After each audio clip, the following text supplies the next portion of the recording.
Next speaker Amol खले जी।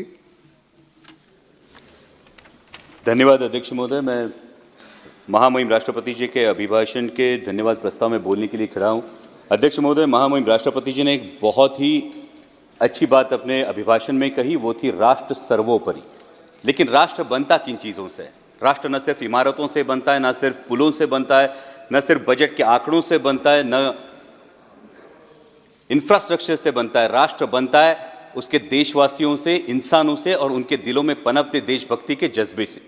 और इन देशवासियों की परिस्थिति क्या है? हर देशवासी चाहता है अध्यक्ष महोदय कि वो एक भयमुक्त वातावरण में अपना जीवन व्यतीत करे, लेकिन मेरे चुनाव क्षेत्र में ऐसी परिस्थिति नहीं है।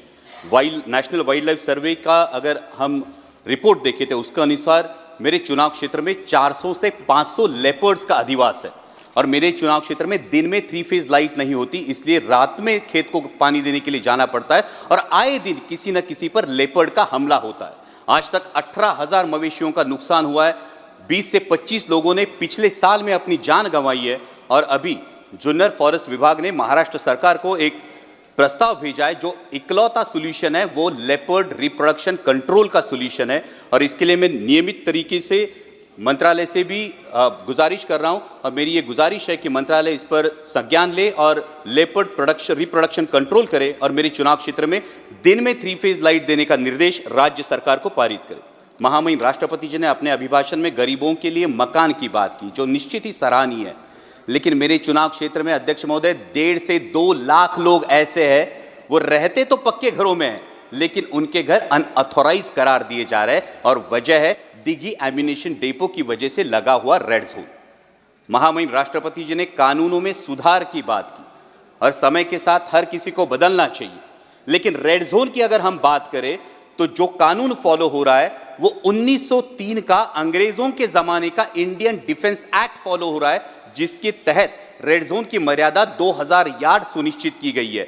लेकिन 1970 का जो स्टैक रेगुलेशन है, स्टोरेज टेक्निकल एक्सप्लोजिव कमिटी का जो रेगुलेशन है यूनाइटेड नेशंस का, वो हमारे देश ने अडॉप्ट किया है, जिसके अनुसार 200 से 500 मीटर ही रेड जोन की मर्यादा होनी चाहिए। तो जब हम कानूनों के सुधार की बात करते हैं तो मेरी सरकार से ये गुजारिश है कि जो कानून हमने अडॉप्ट किया है उस पर अमल किया जाए और 500 मीटर के आगे ये रेड जोन की मर्यादा से देशवासियों को राहत दी जाए। महामहिम राष्ट्रपति जी ने अपने अभिभाषण में एग्रीकल्चर एक्सपोर्ट की बात की और विकसित भारत के जो 4 स्तंभ हैं उन्होंने किसानों का जिक्र भी किया।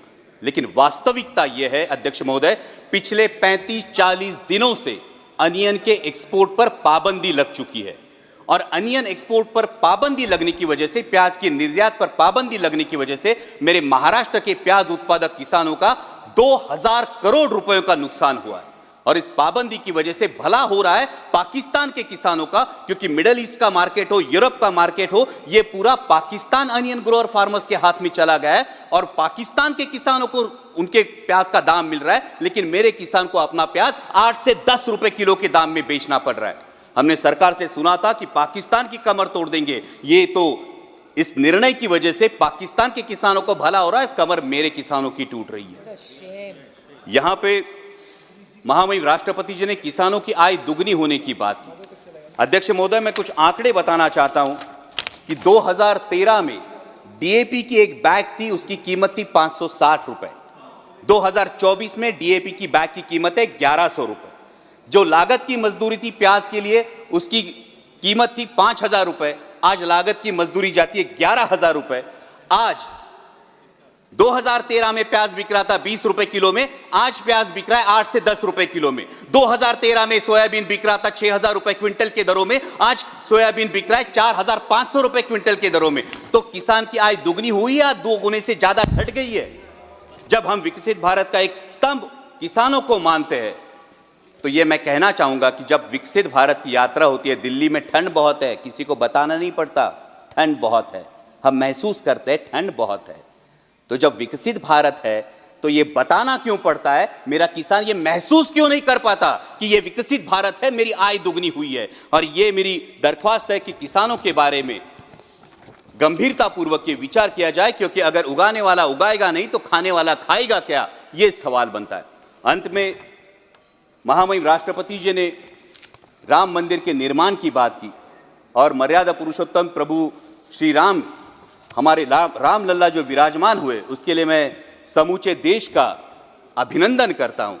और उसी के बारे में कुछ पंक्तियां कहकर मैं अपनी वाणी को विराम दूंगा।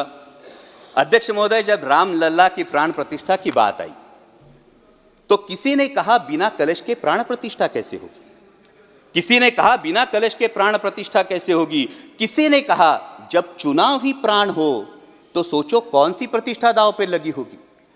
लोग तो कुछ कहेंगे, लोगों का काम है कहना, आप जन की बात मत सुनना, सिर्फ मन की बात करना। फिर भी खुश थे हम, फिर भी खुश थे हम। 500 साल का सपना जो पूरा हो रहा था, हमारे अंदर का हिंदू भी पूरी तरह से जाग गया था। तो चल पड़े अयोध्या की ओर, राम लल्ला की दर्शन की आस लगाए। चल पड़े अयोध्या की ओर, राम लल्ला के दर्शन की आस लगाए। जो सामने नजारा देखा वो देखकर दंग रह गए। वो 3 मंजिले, 400 खंबे, 32 सीढ़ियां, जय श्री राम का नारा लगाते हुए हम सीढ़ियां चढ़ने लगे। राम लल्ला से क्या गुहार लगाए ये सोचने लगे। पहली सीढ़ी पर याद आई महंगाई, पहली सीढ़ी पर याद आई महंगाई, दूसरी पर देश में बढ़ती बेरोजगारी, तीसरी पर पत्रकारिता की चरण चुंबकता, चौथी पर सेंट्रल एजेंसीज की संदिग्ध भूमिका। हर सीढ़ी पर कुछ न कुछ याद आ रहा था, हर सीढ़ी पर कुछ न कुछ याद आ रहा था। कहीं 15 लाख का जुमला, कहीं किसानों का आक्रोश था, कहीं महिला कुश्तीगिरों की वेदना थी, कहीं सालाना 2 करोड़ रोजगारों का वादा था, कहीं बढ़ती सांप्रदायिकता थी, तो कहीं चुनिंदा पूंजीपतियों पर मेहरबान हमारी सरकार का चेहरा था। इस वास्तविकता ने झंझोड़ने के बाद, इस वास्तविकता ने झंझोड़ने के बाद भी हम अंधभक्तों की तरह चलते गए। होश तो तब संभाला जब राम लल्ला के दर्शन हुए। हमें नतमस्तक देख राम लल्ला मुस्कुराते हुए बोले, हमें नतमस्तक देख राम लल्ला मुस्कुराते हुए बोले, मैं कल भी था, आज भी हूं, कल भी रहूंगा। जितना इस मंदिर में हूं उतना ही तुम्हारे मन में रहूंगा। लेकिन याद रखना हमेशा, लेकिन याद रखना हमेशा, मैंने त्रेता युग में रामराज जलाया था, तुम कलियुग में जीते हो जहां संविधान ने गणराज जलाया है। धर्म समाज का किनारा जरूर है, धर्म समाज का किनारा जरूर है, लेकिन देश एक बहती धारा है। किनारे को धारा के बीच में लाया तो प्रवाह अड़ जाता है, प्रगति के पथ से हट जाता है। इसलिए धर्म का ठेकेदार नहीं, पहरेदार बनना चाहिए। इसलिए धर्म का ठेकेदार नहीं, पहरेदार बनना चाहिए। तुम रहो न रहो, वो रहे न रहे, ये देश रहना चाहिए, देश का संविधान रहना चाहिए, देश का लोकतंत्र रहना चाहिए, ये देश रहना चाहिए। जय हिंद, धन्यवाद।